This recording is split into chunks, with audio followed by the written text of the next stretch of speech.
Assalamualaikum warahmatullahi wabarakatuh. Yang terhormat Ibu Helanelis MPD selaku dosen pengampu mata kuliah pengembangan kurikulum MI atau SD dan pembelajaran abad 21. Sebelumnya izin memperkenalkan diri, nama Fitri Dwi Ratna dengan NIM 211240072, ingin menjelaskan materi dengan judul implementasi kurikulum. Materi yang pertama, pengertian implementasi kurikulum. Materi yang kedua, tahapan implementasi kurikulum. Materi yang ketiga, implementasi kurikulum, sebuah proses pengembangan kurikulum. Materi yang keempat, faktor-faktor yang mempengaruhi implementasi kurikulum. Yang pertama adalah pengertian implementasi kurikulum. Implementasi itu sendiri adalah proses menerapkan rencana. Sedangkan kurikulum adalah bentuk pembelajaran yang melibatkan guru dengan siswa dalam konteks lingkungan, baik di dalam kelas maupun di luar kelas. Yang kedua adalah tahapan implementasi. Tahapan implementasi itu terbagi menjadi dua. Yang pertama itu perancangan kurikulum operasional satuan pendidikan. Yang kedua adalah pelaksanaan pembelajaran adalah penerapan proyek penguatan profil pelajar Pancasila, yaitu implementasi kurikulum, sebuah proses pengembangan kurikulum. Proses pengembangan kurikulum adalah salah satu komponen penting dalam proses pendidikan. Kurikulum diartikan sebagai suatu program yang disediakan untuk siswa yang akan dikembangkan menjadi suatu program. Selanjutnya, ide dalam perencanaan kurikulum berasal dari yang pertama, visi yang dicanangkan. Yang kedua, kebutuhan stakeholders dan kebutuhan untuk studi jenjang berikutnya. Yang ketiga, hasil evaluasi kurikulum yang telah digunakan dan tuntutan perkembangan teks dan zaman. Yang keempat, pandangan dari berbagai pakar keilmuan. Yang kelima, perkembangan di era globalisasi.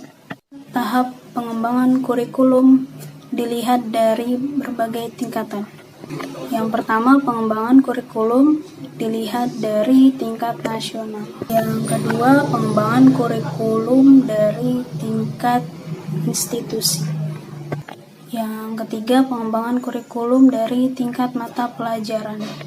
Yang keempat, pengembangan kurikulum pada tingkat pembelajaran di kelas. Pengembangan kurikulum menurut para ahli. 1. Model administratif adalah model tertua yang pernah digunakan. Pengembangan dengan model administratif dilakukan oleh administrator pendidikan yang membentuk suatu tim pengarahan pengembangan kurikulum.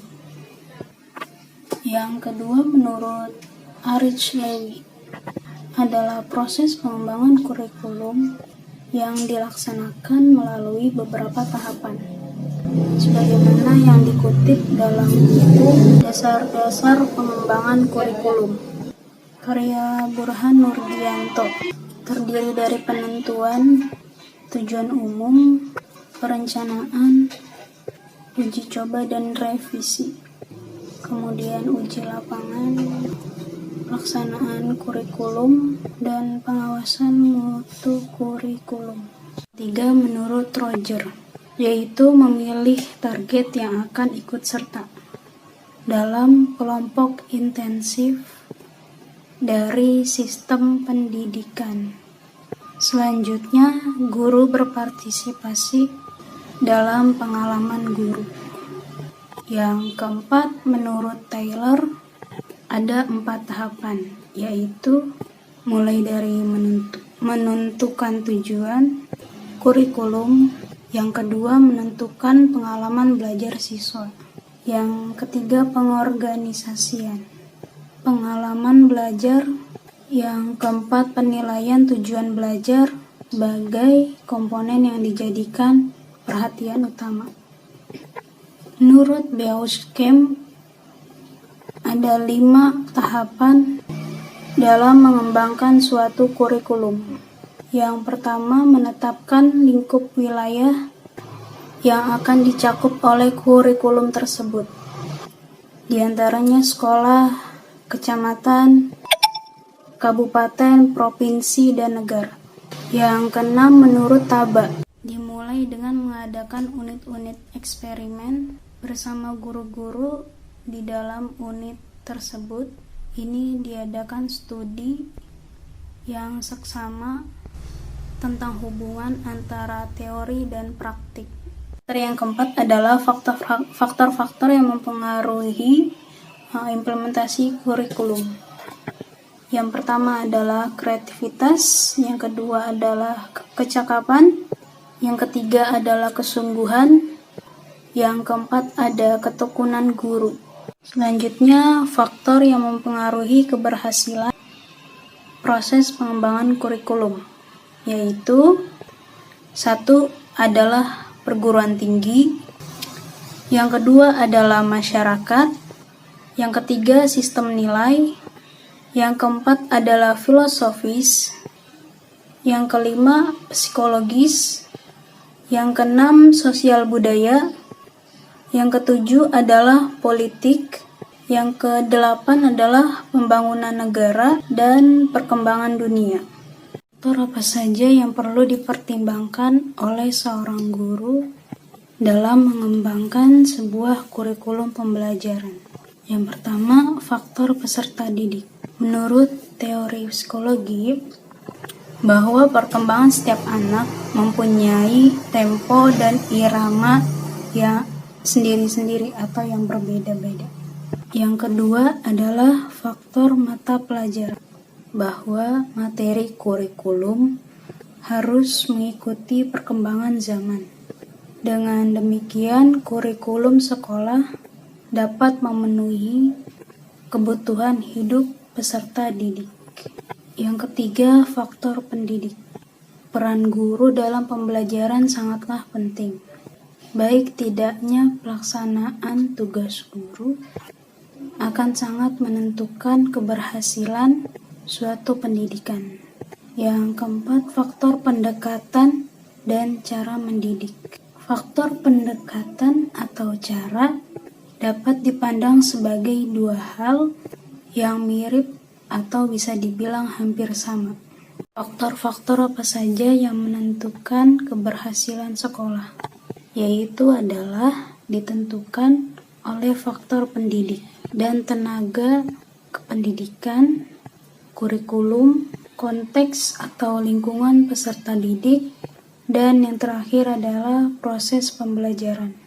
Secara umum dapat dikatakan bahwa faktor yang diberikan pengaruh terhadap pendidikan diantaranya sebagai berikut. Yang pertama adalah faktor keluarga. Yang kedua adalah faktor sekolah. Yang ketiga adalah faktor lingkungan. Yang keempat adalah faktor fisiologis. Dan yang kelima adalah faktor psikologis. Daftar pustakanya. Yang pertama dari jurnal dengan tema Proses Pengembangan Kurikulum oleh Karmila Nabila Fajri dari Universitas Islam Negeri Sunan Kalijaga, Yogyakarta. Yang kedua dari jurnal dengan tema Implementasi Pengembangan Kurikulum oleh Rosmiati Aziz dari Fakultas Tarbiyah dan Keguruan UIN Alauddin Makassar. Yang ketiga dari jurnal dengan tema faktor-faktor yang mempengaruhi pelaksanaan kurikulum Cambridge pada 3 sekolah dasar di Kabupaten Tulungagung oleh Agus Yulianik, jurusan Manajemen Pendidikan, Fakultas Ilmu Pendidikan, Universitas Negeri Surabaya. Yang keempat dari jurnal dengan tema Implementasi dan Pengembangan Kurikulum oleh Komara Nur Ihsan dan Supian Hadi. Baik, demikian yang dapat saya sampaikan. Lebih dan kurangnya saya mohon maaf. Billahi taufiq wal hidayah. Wassalamualaikum warahmatullahi wabarakatuh. Unzur maqala wala tanzur man qala.